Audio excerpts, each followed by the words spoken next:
Hello दोस्तों, आपका स्वागत है एमपीपीएससी पाठशाला में और मैं हूं नीलू।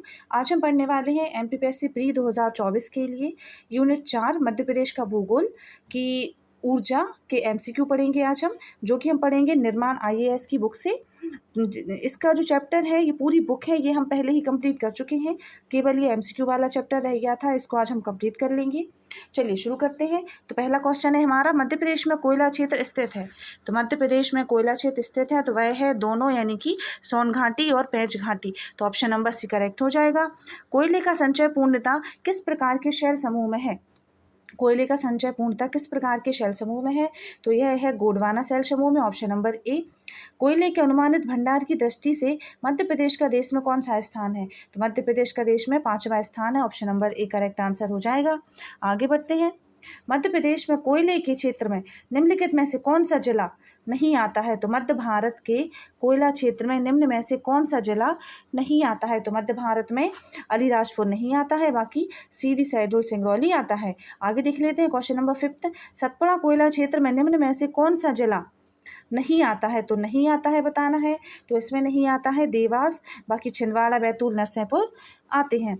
बुढ़ार, अमलाई, बिजुरी, झगराखंड, कोतमा मध्य प्रदेश के किस कोयला क्षेत्र का भाग है? तो यह भाग है किसका? यह है सुहागपुर का, ऑप्शन नंबर ए।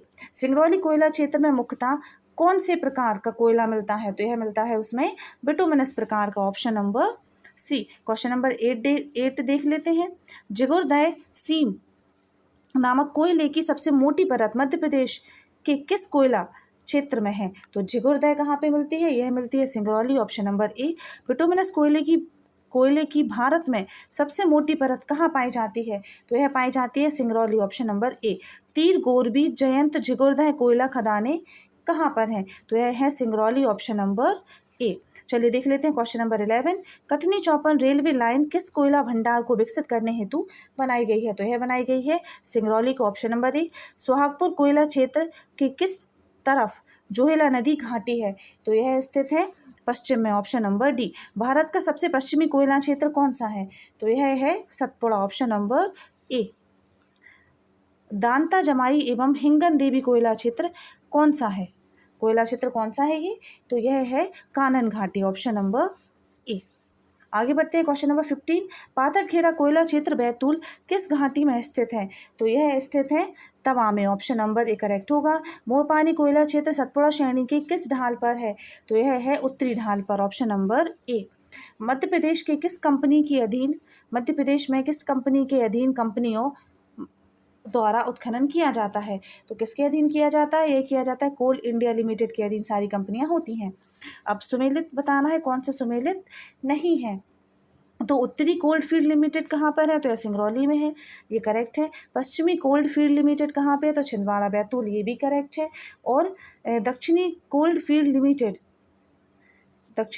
लिमिटेड शहडोल, अनूपपुर, उमरिया, तो ये भी क्या है? ये भी बिल्कुल करेक्ट है, यानी कि तीनों करेक्ट हो जाएंगे। तो ऑप्शन नंबर सी हमारा बिल्कुल करेक्ट आंसर हो जाएगा। कोल बेड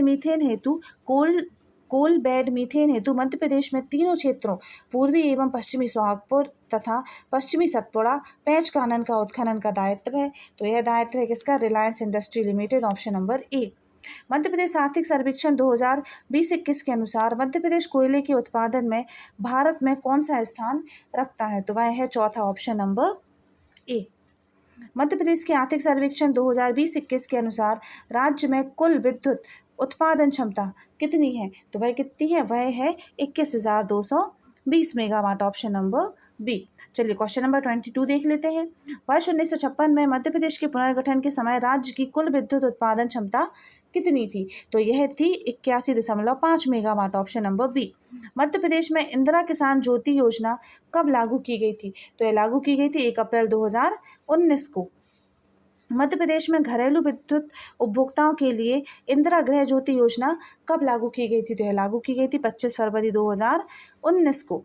22 अक्टूबर 2018 को मध्य प्रदेश द्वारा किस विद्युत योजना के क्रियान्वयन में 100% लक्ष्य की प्राप्ति की जा चुकी है? तो यह प्राप्ति की जा चुकी है सौभाग्य योजना में, option number A. Madhya Pradesh में स्थायी कृषि उपभोक्ताओं के लिए फ्लैट रेट योजना का शुभारंभ किस वर्ष किया गया था? तो यह किया गया था वर्ष 2013 में। मध्य प्रदेश में उज्ज्वल डिस्कॉम इंश्योरेंस योजना उदय कब लागू की गई थी? तो यह लागू की गई थी 10 अगस्त 2016 को। 10 अगस्त 2016 को यह लागू की गई थी। चलिए आगे बढ़ते हैं। मध्य प्रदेश में राज्य विद्युत निगम विद्युत मंडल की स्थापना कब हुई थी? तो मध्य प्रदेश में राज्य विद्युत मंडल की स्थापना कब हुई थी? तो यह हुई थी 1950 में। Option number C correct answer हो जाएगा। मध्य प्रदेश के किस जिले को ऊर्जा राजधानी के नाम से जाना जाता है? तो ऊर्जा राजधानी के नाम से जाना जाता है सिंगरौली को। Option number B. आगे बढ़ते हैं, क्वेश्चन नंबर 30 देख लेते हैं। मध्य प्रदेश में राज्य ऊर्जा विकास निगम की स्थापना किस वर्ष की गई थी? तो यह की गई थी 1982। Option number B. Madhya Pradesh में राज्य ग्रामीण विद्युतीकरण निगम का मुख्यालय कहाँ स्थित है? तो यह स्थित है भोपाल में। Option number A correct answer हो जाएगा। मध्य प्रदेश राज्य विद्युत नियामक आयोग की स्थापना कब की गई थी? तो यह की गई थी 1998। Option number B. Option number B. Madhya Pradesh में स्थित चांदनी ताप विद्युत केंद्र के संबंध में विचार करें। तो इसकी स्थापना 1953 में हुई थी। मध्य प्रदेश का प्रथम ताप विद्युत केंद्र है और इस परियोजना को कोयले की आपूर्ति पाथरखेड़ा कोयला क्षेत्र एवं नेशनल कोलफील्ड लिमिटेड नागपुर द्वारा की जाती है। इसकी वर्तमान में विद्युत उत्पादन क्षमता 177 मेगावाट है। तो इसका क्या करेक्ट आंसर हो जाएगा? इसका करेक्ट आंसर हो जाएगा उपरोक्त सभी कथन, यानी कि जो चारों ऑप्शन है ये बिल्कुल करेक्ट है। तो ऑप्शन नंबर डी बिल्कुल करेक्ट आंसर हो जाएगा। आगे बढ़ते हैं। मध्य प्रदेश में सर्वप्रथम ताप विद्युत केंद्र की स्थापना किस जिले में की गई थी? तो यह की गई थी बुरहानपुर में। Option number D. Madhya Pradesh में स्थित अमरकंटक ताप विद्युत केंद्र के संबंध में कौन सा कथन असत्य है? तो इसकी स्थापना 1960 में की गई थी। तो यही असत्य है बिल्कुल। Option number A correct answer हो जाएगा। चलिए आगे बढ़ते हैं। Question number 36। मध्य प्रदेश के अनूपपुर जिले में अमरकंटक ताप विद्युत केंद्र की स्थापना कब की गई थी? तो यह की गई थी 1965। ऑप्शन नंबर ए। जबलपुर ताप विद्युत केंद्र के संबंध में कौन सा कथन असत्य है? तो असत्य बताना है।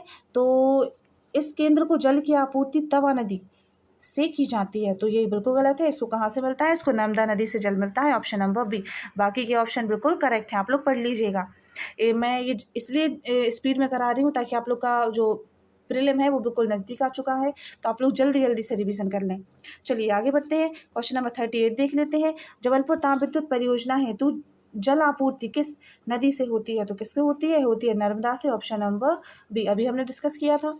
मध्य प्रदेश में स्थित पेंच ताप विद्युत केंद्र के संबंध में विचार करें। तो यह मध्य प्रदेश के होशंगाबाद जिले में इसकी स्थापना 2012 में हुई थी। यह मध्य प्रदेश के होशंगाबाद जिले में स्थित है। इस केंद्र को कोयले की आपूर्ति पेंच कोयला घाटी क्षेत्र से मिलती है और इस केंद्र की कुल उत्पादन क्षमता 1320 मेगावाट है। तो क्या करेक्ट हो जाएगा? यह करेक्ट हो जाएगा first, third and fourth. Option number B.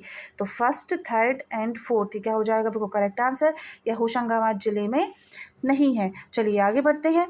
Madhya Pradesh में छिंदवाड़ा जिले में स्थित ताप विद्युत केंद्र की स्थापना की गई थी। मध्य प्रदेश के छिंदवाड़ा में किस ताप विद्युत केंद्र की स्थापना की गई थी? तो यह की गई थी पेंच ताप विद्युत केंद्र की, जो हमने ऊपर अभी इसके पहले वाले क्वेश्चन में डिस्कस किया था। मध्य प्रदेश के किस जिले में संजय गांधी ताप विद्युत केंद्र स्थित है? तो वह है उमरिया में। Option number A correct answer होगा। सतपुड़ा ताप विद्युत परियोजना किन राज्यों की संयुक्त परियोजना है? तो यह परियोजना है किसकी? मध्य प्रदेश और राजस्थान की। ऑप्शन नंबर ए। ऑप्शन नंबर ए।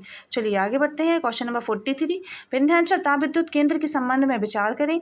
तो यह है, इस केंद्र की स्थापना 1987 में की गई। इस केंद्र को संयुक्त राज्य अमेरिका के वित्तीय सहयोग में स्थापित किया गया है। इस केंद्र को कोयले की आपूर्ति सिंगरौली कोयला क्षेत्र से की जाती है। इस केंद्र की कुल विद्युत उत्पादन क्षमता 4760 मेगावाट है। तो इसका करेक्ट आंसर हो जाएगा फर्स्ट, थर्ड एंड फोर्थ, यानी ऑप्शन नंबर ए। ये जो सेकंड वाला ऑप्शन है, यानी कि इसको संयुक्त राज्य अमेरिका से वित्तीय सहयोग प्राप्त है, ये रॉन्ग होगा। चलिए आगे बढ़ते हैं। विंध्याचल ताप विद्युत केंद्र परियोजना के संबंध में कौन सा कथन असत्य है? तो क्वेश्चन 44 देख रहे हैं हम। इसमें यह मध्य प्रदेश के सिंगरौली जिले में अवस्थित है। तो ये करेक्ट है। यह केंद्र राष्ट्रीय ताप विद्युत निगम एनटीपीसी द्वारा संचालित मध्य प्रदेश का सबसे बड़ा विद्युत ग्रह है। और इस केंद्र में 5 राज्यों, एक केंद्र शासित प्रदेश मध्य प्रदेश, छत्तीसगढ़, महाराष्ट्र, गुजरात, राजस्थान, दादरा नगर हवेली एवं दमन दीव को विद्युत आपूर्ति की जाती है। और इस ताप विद्युत केंद्र में मध्य प्रदेश को 30% विद्युत की प्राप्ति होती है। तो क्या बताना, हमें असत्य बताना था, तो इनमें से असत्य हो जाएगा ऑप्शन नंबर सी हमारा करेक्ट आंसर होगा, जो कि असत्य है। विंध्याचल ताप विद्युत केंद्र की स्थापना किस देश के वित्तीय एवं तकनीकी सहयोग से की जा रही है? तो भाई की जा रही है पूर्व सोवियत संघ यानी कि रूस। ऑप्शन नंबर बी हमारा सही आंसर हो जाएगा। आर्थिक सर्वेक्षण 2020-21 के अनुसार वर्ष 2019-20 के अंतर्गत मध्य प्रदेश में कुल कितने यूनिट विद्युत विक्रय हुआ है? तो कितना हुआ है? यह हुआ है 55,829। Option number D. Madhya Pradesh में वर्ष 2020-21 में कितने मेगावाट विद्युत मांग आपूर्ति का रिकॉर्ड दर्ज किया गया है? तो यह किया गया है 15,427। चलिए आगे बढ़ते हैं, क्वेश्चन नंबर 48 देख लेते हैं। मध्य प्रदेश में वर्ष 2019-20 के अंतर्गत सर्वाधिक विद्युत उत्पादन किस क्षेत्र में किया गया है? तो यह हुआ है कृषि क्षेत्र में। श्री सिंगाजी ताप विद्युत केंद्र मध्य प्रदेश के किस जिले में स्थित है? तो यह स्थित है खंडवा में। ये 48वां था। मध्य प्रदेश में वर्ष 2019-20 के अंतर्गत सर्वाधिक विद्युत उपयोग किस क्षेत्र में हुआ है? तो वह हुआ था कृषि क्षेत्र में। और श्री सिंगाजी ताप विद्युत केंद्र मध्य प्रदेश के किस जिले में है? तो वह है खंडवा जिले में स्थित है। Option number A correct answer हो जाएगा। चलिए आगे बढ़ते हैं, क्वेश्चन नंबर 50 देख लेते हैं। मध्य प्रदेश के खंडवा जिले में श्री सिंगाजी ताप विद्युत केंद्र की स्थापना किस वर्ष की गई थी? तो यह की गई थी वर्ष 2014 में। Option number B. Madhya Pradesh में सिंगरौली जिले में शासन अल्ट्रा मेगा पावर प्रोजेक्ट किस नदी की सहायता से स्थापित किया जा रहा है? तो वह स्थापित किया जा रहा है Reliance power limited. Option number ए। क्वेश्चन नंबर 52 देख लेते हैं। मध्य प्रदेश में किस जिले में शासन अल्ट्रा मेगा पावर प्रोजेक्ट की स्थापना की जा रही है? तो शासन अल्ट्रा मेगा पावर प्रोजेक्ट की स्थापना की जा रही है Singrauli. Option number B. Madhya Pradesh की प्रथम जल विद्युत परियोजना के रूप में चंबल नदी पर कौन सा बांध निर्मित किया गया था? तो चंबल नदी में कौन सा बांध था? तो वह था गांधी सागर बांध। Option number B. Madhya Pradesh के नरसिंहपुर जिले में स्थापित गाड़ाबाड़ा ताप विद्युत केंद्र की कुल विद्युत उत्पादन क्षमता कितनी है? तो इसकी उत्पादन क्षमता है कितनी? ऑप्शन देख लेते हैं। तो यह है 3200 megawatt. Option number D. Gadarwara super thermal power project हेतु जलापूर्ति किस नदी से की जाती है? तो यह की जाती है शक्कर नदी से। Option number D correct answer होगा। तो गाड़ाबाड़ा सुपर थर्मल पावर प्रोजेक्ट हेतु जलापूर्ति किस नदी से की जाती है?